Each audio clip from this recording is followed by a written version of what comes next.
நீங்களும் வாயில தான் சாப்பிட்றீங்க, நானும் என் உலகமே வாயில தான் சாப்பிடுது. அது என்ன இவர் சொல்லி என்ன பிரயோஜனம்? தீவிரவாத எதிர்ப்புன்றது எல்லாரும் எதிர்க்கிறது தானே. ஒரு 150 கோடி பேர் இருக்க நாட்டோட பிரதமர் போய் ஒரு துபாய்க்கு ஒரு சின்ன நாட்டில் போய் பேசினார்னா அப்போ எந்த அளவுக்கு லாக் ஆயிருக்குங்க பாருங்க. சார் ஏதோ சாணக்கிய திறன் இருக்கா மாதிரி இல்லை, காசு கொடுக்குறாருன்னா என்னமோ இருக்குன்னு. காசு கொடுக்குறாருன்னா நீங்கள் பயந்து கூட கொடுக்கலாம். அதுதான் மிரட்டலிக்கு பணிஞ்சிட்டாருன்னு சொல்கிறாங்க. ஆனால் நம்ம அப்படி சொல்ல மாட்டோம். ஏன்னா இவரை பார்த்தா இஸ்ரேல் பயப்படுதுன்னு தான் நம்ம சொல்லணும். அப்படிங்கும்போது இவர் எதிர்ப்பில் ரொம்ப ஸ்ட்ராங்காக இருக்கார். தீவிரவாதத்தை ஒழிச்சே ஆகணுன்றதுல ஸ்ட்ராங்காக இருக்கார். அதே மாதிரி ஏழைகளை ஒழிக்கணுன்றதுலேயும் ஸ்ட்ராங்காக இருக்கார். விவசாயிகளை ஒழிக்கணுன்றதுலேயும் ஸ்ட்ராங்காக இருக்கார். அதாவது விவசாயிகளுக்குள்ள பிரச்சனை இல்லை. அதனால பல்வேறு நாடுகளுக்கு சென்று அவங்களுக்கு கொடுத்து எல்லாம் போட்டுருக்காரு. இன்னும் கூடுதலாக நமக்கு இஸ்ரேல் ஒரு ஏவுகணையை வழங்க தயாராக இருக்கிறதா சொல்கிறாங்க. அந்த வெண்ணெய் என்ன வழங்குறதுன்னு கேட்கல, புரியுதா? அவன்கிட்ட இருக்கிறதே ஓட்ட ஏவுகணை, அது விளங்காதது.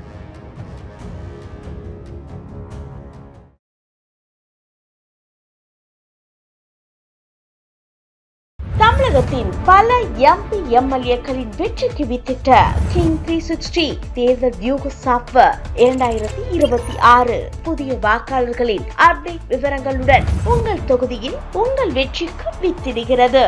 உங்கள் வாக்காளர்கள் தொகுதி, பூத், ஆண், பெண், வயது என பல வகைகளில் ஒரே நொடியில் உங்கள் விரல் நுனியில் bulk WhatsApp, bulk voice call, viral தேர்தல் பிரச்சாரங்கள், ட்ரெண்டிங் செய்திகள் என கிங் 360 தேர்தல் வியூக பணிகள் குறித்த விவரங்களுக்கு உடனடியாக இணைந்திடுங்கள்.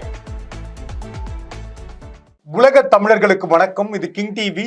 இன்றைய நிகழ்வில் நம்மோடு அரசியல் விமர்சகர் பத்திரிகையாளருமான திரு உமாபதி அவர்கள் நிகழ்வு இணைகிறார்கள். சார் வணக்கம். வணக்கம் வணக்கம் வணக்கம். தமிழ்நாட்டுடைய அரசியல், இந்திய அரசியலை தாண்டி இஸ்ரேலில் பேசியிருக்கக்கூடிய நம்முடைய பிரதமர் ஒருபோதும் தீவிரவாதத்தை நியாயப்படுத்தவே முடியாது, தீவிரவாத நடவடிக்கைகளில் இரண்டு நிலைப்பாடு இருக்கவும் கூடாது, எங்களுக்கு தீவிரவாத தாக்குதலுக்கான வழி என்னன்றது எங்களுக்கு தெரியும், ஹமாஸ் நடத்தின தாக்குதலை ஒப்பிட்டு அங்கே பேசுகிறாங்க. எப்படி பார்க்குறது? இல்லை, அவர் ஹமாஸ்ன்ற பேர்லாம் யூஸ் பண்ணவே இல்லையே. ஹமாஸ்க்கு தாக்குதலெல்லாம் பற்றி பேசல. அவர் பொதுவாக காற்றுல படம் வரைவார்.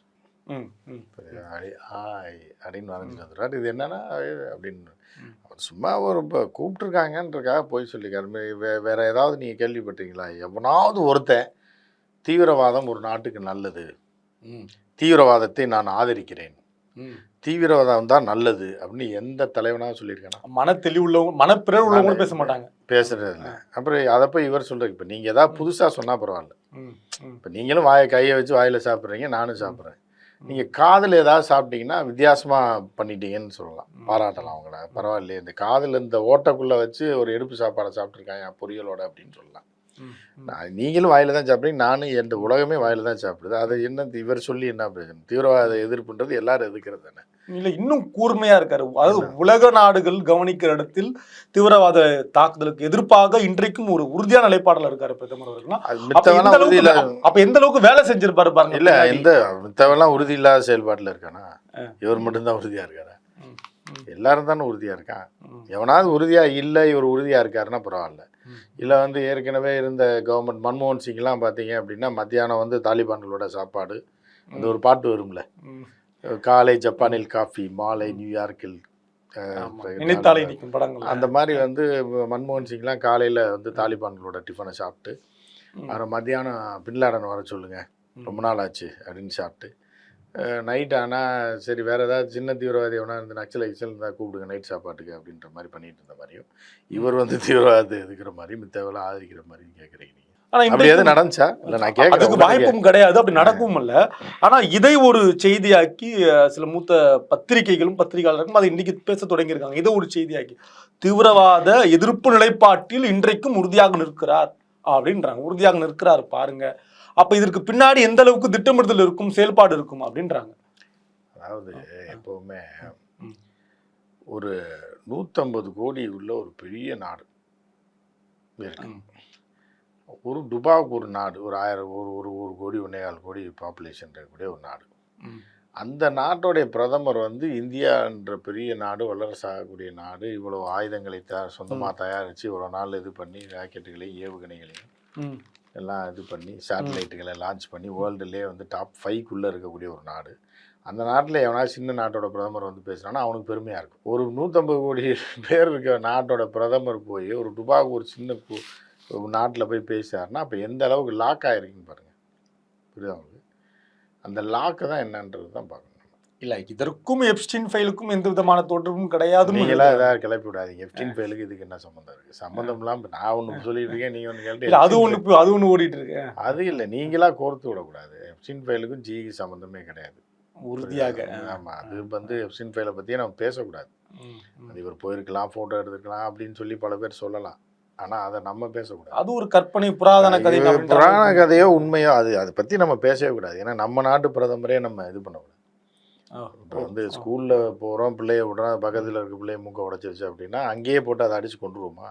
அது இது இப்படி பண்ணிடுச்சு, அநியாயம் பண்ணிடுச்சுன்னு இது பண்ணுவோமா? அங்கே வந்து எதிராக தான் சண்டை போடணும். நம்ம உன் பிள்ளை எதாவது பண்ணியிருக்கா, அதனால தான் என் பிள்ளை அவனை அடிச்சிச்சு அப்படின்னு சொல்லி மண்டைய கல்வியை அந்த பிள்ளையை கூப்பிட்டு வந்து வீட்டில் வந்து அடிக்கணும். ஸோ அப்படி தான் பார்க்கணும். எப்ஸ்டீன் ஃபைலோட கொண்டு போய் நீங்கள் கோர்க்காதீங்க. இல்ல அது கிடையாது அப்படின்னு உடனே நிறைய போய் கட்டி பிடிச்சிருப்பாரு. அதுதான் நாசுக்கா சொல்லியிருக்காரு. யாரு? எப்ஸ்டீன் சொல்லியிருக்காரு. அவரோட கட்டி பிடிப்புக்கு வந்து நான் அடிமைன்ற ரேஞ்சு பேசியிருக்காரு.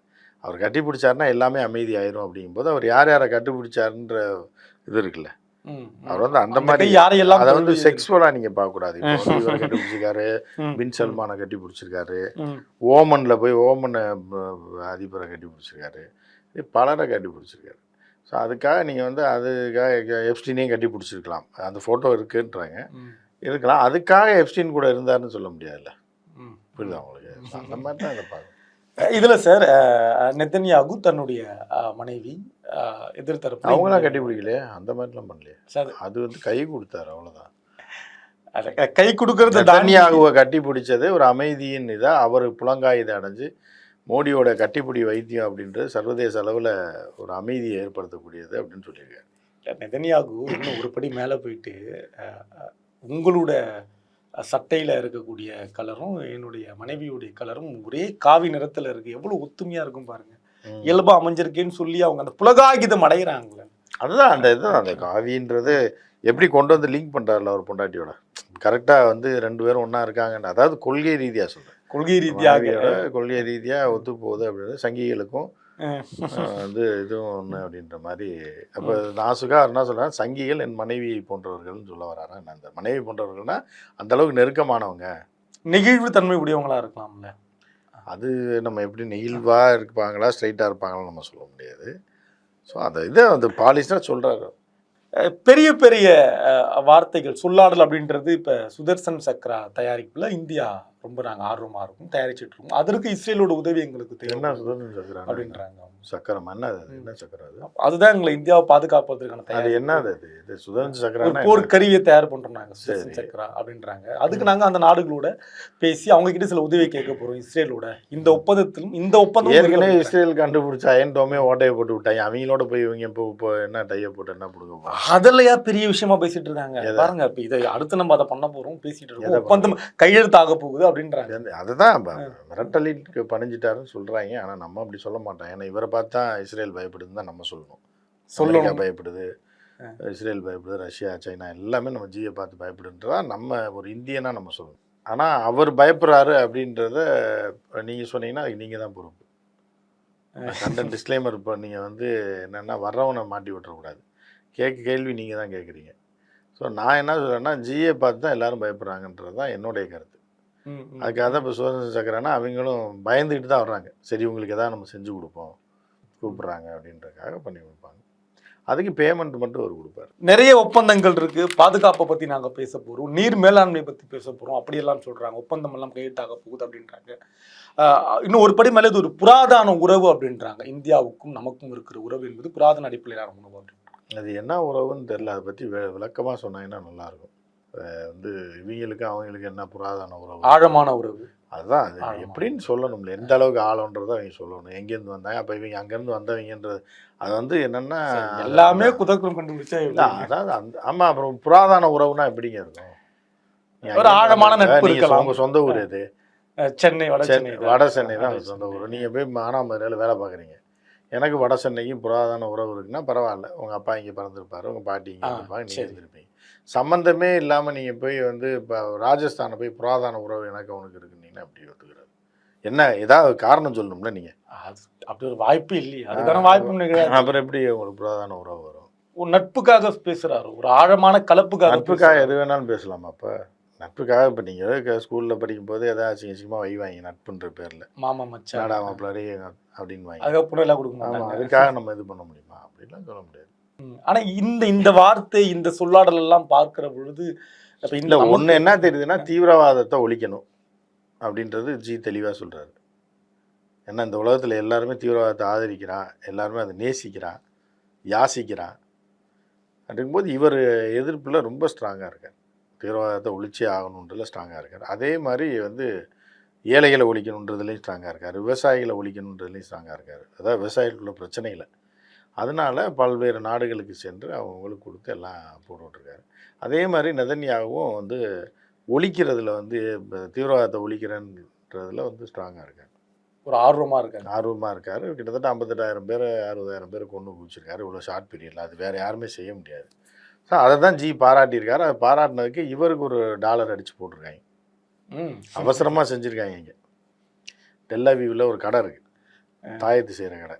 சரி, அந்த கடையில் கொடுத்து இப்போ கொஞ்சம் பெருசாக இட்லி அளவுக்கு அடிங்க அப்படின்னு சொல்லி அடித்து எல்லாம் போட்டு பின்னாடி வந்து மாட்டி விட்ருக்காங்க. அவசரமாக அடிச்சிருக்காங்க.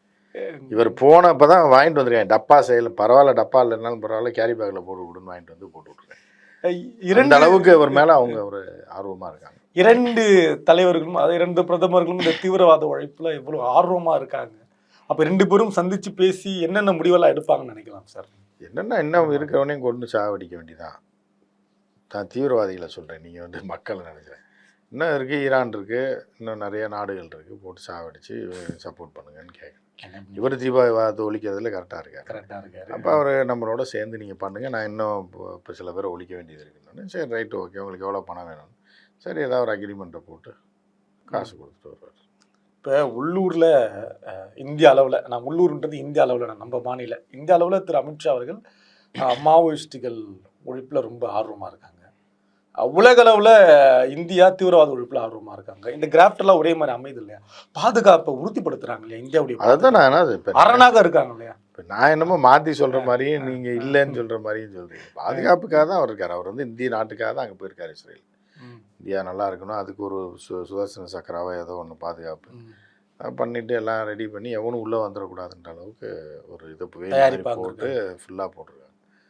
போட்டு அதை ரெடி பண்ணி இப்போ நம்மளும் புலகாகிதம் அடையலாம் இல்லைன்னா? இது வரைக்கும் கிடைக்காத ஒரு பிரதமர் நமக்கு கிடைத்திருக்காரு. அது எல்லாரும் கொண்டாடணும் இல்லையா? நம்ம அதான் எல்லாருமே கொண்டாடுறாங்க. இந்த திராவிட அரசுகள் தான் இந்த மாதிரி துரோகங்களை பண்ணிட்டு இவருக்கு எதிராக செயல்பட்டு தேசத்துக்கும் தீவிரவாதத்துக்கு எதிர்ப்பாக செயல்படுற ஒரு பிரதமருக்கு ஆதரவாக இல்லாமல் இந்த மாதிரிலாம் பண்ணுது அப்படின்னு சொல்லி அது ஒரு பக்கம் பேச்சு போயிட்டுருக்கு. பிரதமருடைய கனவுக்கு எதிராக இருக்குமோ? இல்லை, அவர் கனவுல என்ன வருதுன்னு அவருக்கு தான் தெரியும், புரியுதா? அதுக்கு எதிராக யார் இருக்கான்றதுலாம் தெரில. அவர் கனவுப்படி அவர் கனவே வராது, ஏன்னா ரியலாகவே அவர் எல்லாத்தையும் பண்ணிடுவார். ஸோ அதனால் அவர் அப்படியே அவருக்கு இருக்கும், சில இதெல்லாம் இருக்கும். சில பேர் கேட்பாங்க, பெரிய ஆளுன்னு நினச்சி கூப்பிட்றாங்க அப்படிங்கும்போது ஒரு பேமெண்ட்டை போட்டு விட்டு வர்றது தான். இந்த வர்த்தக ஒப்பந்தம், இந்த சொல்லாடெல்லாம் எப்படி பார்க்குறது? அதான் மேம்பாடுன்றாங்க, வர்த்தக ஒப்பந்தம், பாதுகாப்புன்றாங்க, ராணுவம்ன்றாங்க. அதான் வர்த்தக ஒப்பந்தம் அப்படின்னா நம்ம காசு கொடுத்து நம்ம காசு வாங்கிட்டு வந்தால் இவர் பெரிய ஆள், நம்ம போய் காசு கொடுத்துட்டு வந்தா சார் ஏதோ சாணக்கிய திறன் இருக்கா மாதிரி இல்லை? காசு கொடுக்குறாருன்னா என்னமோ இருக்குன்னு இல்லை, காசு கொடுக்குறாருன்னா நீங்கள் பயந்து கூட கொடுக்கலாம், இந்த 2000 ரூபாய் மிரட்டி கொடுக்கலாம், ஏதோ ஒன்று. இப்போ ஒரு பேமெண்ட் அவங்களுக்கு தேவைப்படுது, இப்போ ரொம்ப கஷ்டத்தில் இருக்காங்க. அவங்க என்ன பண்ணுறாங்கன்னா யாரடா தூக்கலான்னு சொல்லி ஜியை கூப்பிட்ருக்காங்க. கூப்பிட்டு அவரை கூப்பிட்டு மாலை மரியாதை பண்ணி ஒரு $1 மாட்டி விட்டிங்கன்னா, ஒரு விருது மாதிரி கொடுத்து பேச விட்டிங்கன்னா அவர் எதாவது பண்ணுவார். இப்போ அது ரெகுலராக அவர் பண்ணுறது தான். இப்போ அவர் பண்ணியிருக்காரு. இன்னும் கூடுதலாக நமக்கு இஸ்ரேல் ஒரு ஏவுகணையை வழங்க தயாராக இருக்கிறதா சொல்கிறாங்க. அந்த வெண்ணெய் என்ன வழங்குறதுன்னு கேட்கல, புரியுதா? அவன்கிட்ட இருக்கிறதே ஓட்டை ஏவுகணை, அது விளங்காதது. அதை போய் இந்த இவங்க ஏன் வாங்குறாங்கன்றது. நம்மகிட்ட அக்னி இருக்குது, அது இருக்குது, ஏகப்பட்ட ஏவுகணைகள் இருக்குது. சரி, அதுவும் இருக்கு, இருக்குது. வீட்டு வாசலில் நிற்கிறது பெருமை தானே நமக்கு. நிற்கிறதா? நீங்கள் இப்போ பைக் வச்சுருக்கீங்க, எல்லாம் வச்சுருக்கீங்க, பழைய டிவிஎஸ் 50 வாங்கி அதையும் எதுக்கு போய் நிறுத்துறீங்க? அதான் விளங்காதாச்சுன்னு தெரியுது. அப்புறம் அதுக்கு மாமூல் கொடுக்குறது தானே வாங்குறேன். இப்போ ரவுடி இருக்கான், அவன்கிட்ட போகிறான், வாங்க தம்பி எப்படி இருக்கீங்க, நல்லா இருக்கேண்ணே, இந்த வண்டியை எடுத்துகிட்டு ஒரு 10 லட்ச ரூபா கொடுங்கன்னு. எந்த வண்டினே அப்படின்னா, என்ன பென்ஸா பிஎம்டபிள்யூன்னு பார்த்தா அது பழைய லாம்பரட்டா. எடுத்துங்க தம்பி, ஒரு 10 ரூபா கொடுத்துட்டு போங்க, இந்த வடிவேல் சொல்லாப்புல டோக்கன் போடுங்க. ஃபுல் கான்ட்ராக்ட் நாங்கள் தான் எடுத்திருக்கோம், ஃப்ளைட்டுக்கு எவ்வளோ இதுக்கு எவ்வளோன்னு அதுதான் அவன் கான்ட்ராக்ட் எடுத்திருக்கான். யார் அது? இவர் டோக்கன் போட்டு வந்திருக்காரு. அதாவதுண்ணே இந்த நிகழ்ச்சி நடந்ததுலேருந்து அது 2000 கிலோமீட்டர் தான் போகும். 2000 கிலோமீட்டரில் எந்த ஊருமே கிடையாது. புரியுதா உங்களுக்கு? நீங்கள் அது பக்கத்தில் பாகிஸ்தான் இருக்குது, குஜராத்லேருந்து நம்ம அடித்து ஏற்கனவே அவனை பிடிச்சிட்டோம், பல மிரண்டு போய் கிடக்கான் அவன். இந்த பக்கம் சைனா பக்கம் அது போகவே போகாது. இந்த பக்கம் பங்களாதேஷுக்கு ஏவுகணையெல்லாம் விட வேணாம், 4 ஆளை அனுப்புனாலே அவன் பாட்டுக்கு வண்டி ஏறி வந்துடுவான். புரியுதா? இப்போ இந்த பக்கம் இலங்கையை அவன் எந்த பிரச்சனையும் பண்ண மாட்டான். அப்போ இந்த 2500 கிலோமீட்டர் ஏவுகணை எதுக்கு அப்படின்னு ஒரு கேள்வி கேட்குறீங்கல்ல? ஆமாம், நிச்சயமாக. ஸோ இதை வந்து நான் ஒரு தேசபக்தனை நான் என்ன சொல்கிறேன்னா, இதெல்லாம் வந்து வந்து ஏதோ ஒரு காரணத்துக்காக வாங்குறாரு, இந்த தேச பாதுகாப்புக்காக, நினைவு சின்னமாக இருக்கக்கூடாதா அப்படின்ற மாதிரி தான் நம்ம சொல்லுவோம். ஆனால் அதை வந்து என்னென்னா, அது நம்ம நாட்டை நம்ம குறைச்சி மதிப்பிட முடியாது. ஒருவேளை அங்கேருந்தே இப்போ அதாவது என்னென்னா, பாகிஸ்தானை வந்து பார்டர்லேருந்து அடிக்கிறதுக்கு பதிலாக தமிழ்நாட்டில் அந்த ஏவுகணையை வச்சு அங்கேருந்து அடிக்கிறது. 2000 கிலோமீட்டர் போய் அடிக்குதான்னு பார்க்குறது, அந்த கவுண்ட் கணக்காக. ஆமாம், இது என்ன 10 கிலோமீட்டரில் இருக்குது, அதை போய் அடிக்கிறதுக்கு பதிலாக இது வேணே ஏவுகணை ஏற்றி கொண்டு வந்து இங்கே வச்சுருது, கேரளா பார்டரில் திருவனந்தபுரம் வச்சு. இல்லை, அதை வச்சு விட்டு பார்க்குறது தான். அவனுக்கு தெரியாது இல்லை, பக்கத்தில் இருந்தால் ஏவுகான்னு நினச்சிட்டு இருப்பாங்க. நம்ம கடைசியில் கொண்டு வந்து கன்னியாகுமரியில் கொண்டு வந்து பார்டரில் வச்சு ஏவணும்னு வைங்க, அவன் எதிர்பார்க்கவே மாட்டான். அப்படி பண்ணலாம். இல்லைனா சுற்றி வளைச்சி கூட ஏவுகணை ஏவலாம். கன்னியாகுமரியில் வச்சு அப்படி சுற்றி வளைச்சி போய் ஓமன் ஏமனை தாக்குற மாதிரி அதுக்காக இருக்கலாம். அது என்னமோ காரணம், அது நம்ம பேச முடியாது, அது ஜிக்கு தான் தெரியும். இல்லை இந்த மாதிரியான திட்டமிடுதல் எல்லாம் எப்படி நீங்கள் எப்படி சிந்திக்கிறீங்க? இல்லை, அவர் வந்து அவரோட சிந்தனைக்கு நம்ம இணையே கிடையாது. அவர் வந்து இப்போ இராணுவத்துக்கு உத்தரவிட்டார், நோட்ஸ்லாம் எடுத்தாங்கல்ல போன டைம் பாகிஸ்தான் அட்டாக் பண்ண போகிறோம், அந்த மாதிரி அவராக ஒரு பிளான் பண்ணியிருப்பார், பார்த்துருப்பார், நல்லா இருக்கே அப்படின்னு சொல்லி வாங்கிட்டு வந்துட்டார். அதாவது எனக்கு என்ன புரியுதுன்னா, இந்திய நாட்டுடைய பிரதமர் ஒன்றை சிந்திக்கிறார், இந்திய நாட்டினுடைய குடிமகனாக இருக்கக்கூடிய நீங்களும் அதையே சிந்திக்கிறீங்க. எப்படி உங்கள் 2 பேருக்கும் உள்ளது? அவர் தானே பிரதமர், அப்புறம் அப்படி தானே சிந்திக்கணும். அவர் வழியில் தான் நம்ம தேசத்துக்காக அவர் இருக்கார். அவர் என்ன செய்கிறாரோ அதை விலக்கி சொல்லுதுன்னு நம்ம கடமை. ஒட்டுமொத்தமாக இந்த இஸ்ரேல் பயணம் நமக்கு எதை கொடுக்கும் நினைக்கலாம்? நமக்கு எதையும் கொடுக்காது, அல்வா தான் கொடுக்கும். நம்ம தான் அவர் கொடுத்துட்டு வைப்போம். நம்ம தான் பெரிய பேமெண்ட்டை போட்டு மாமூல் கொடுத்துட்டு வரோம். சரி, இதை புகழ்ந்து பேசக்கூடிய எழுதக்கூடிய நபர்களுடைய நோக்கம் என்ன? அவன் நோக்கம் என்னன்னா, அவனுக்கு பொழப்பு வேணும்ல, மத்தியானம் சாப்பாட்டுக்கு என்ன பண்ணுவான் அவன் அதை பற்றி எழுதினா தான் அவன் பேப்பர் விற்கும் இருக்கும். மூத்த பத்திரிக்கையாளர்மா அவெல்லாம் பால் வாங்கிட்டு இருந்தவன் டெல்லியில் ஒருத்தருங்க. அதெல்லாம் வீட்டில் பால் வாங்கிட்டு 4-5 வருஷமாக இருந்துகிட்டு இருந்தான், வயசு 70 வயசுமா. ஆனால் இப்போ இந்த மாதிரி சம்பவங்கள் வரும்போது யூடியூப் வந்ததுக்கப்புறம் அவங்க எல்லாம் ஒரு வாழ்க்கை ஒரு புதுசாக கிடச்சிருக்கு. அப்படி இருக்கும்போது அவங்களுக்கு ஏதாவது சப்ஜெக்ட் வேணும். ஜி போயிருக்காருங்கும் போது அதை பற்றி அவங்க பெருமையாக பேசி அவங்களா சொரிஞ்சுக்குவாங்க வீட்டில் உட்காந்து மாற்றி மாற்றி. அந்த சந்தோஷத்துக்காக தான் அது ஜி போயிருக்காரு. ஒரு மறுமலர்ச்சி அப்படின்னு புரிஞ்சுக்கலாமா? அவங்களுக்கு ஒரு உற்சாகம் தான். நன்றி சார். நன்றி.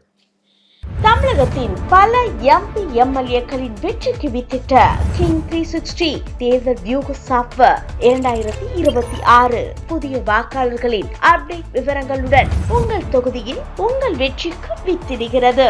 உங்கள் வாக்காளர்கள் தொகுதி, பூத், ஆண், பெண், வயது என பல வகைகளில் ஒரே நொடியில் உங்கள் விரல் நுனியில் bulk WhatsApp, bulk voice call, viral தேர்தல் பிரச்சாரங்கள், ட்ரெண்டிங் செய்திகள் என கிங் 360 தேர்தல் வியூக பணிகள் குறித்த விவரங்களுக்கு உடனடியாக இணைந்திடுங்கள்.